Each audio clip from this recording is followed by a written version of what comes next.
A miraculous birthday gift for Aaron Rodgers in Detroit.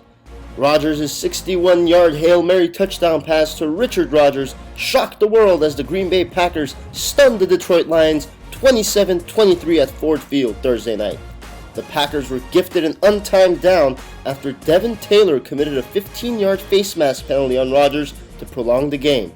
That's when Aaron Rodgers launched a rainbow into the sky, which was caught by the 6'4" Richard Rodgers over a slew of Lions players to seal the deal for Green Bay. The Packers trailed the Lions 20-0 at one point, but despite a sloppy effort and some luck, they were able to come back and keep the pressure on the first-place Minnesota Vikings in the NFC North.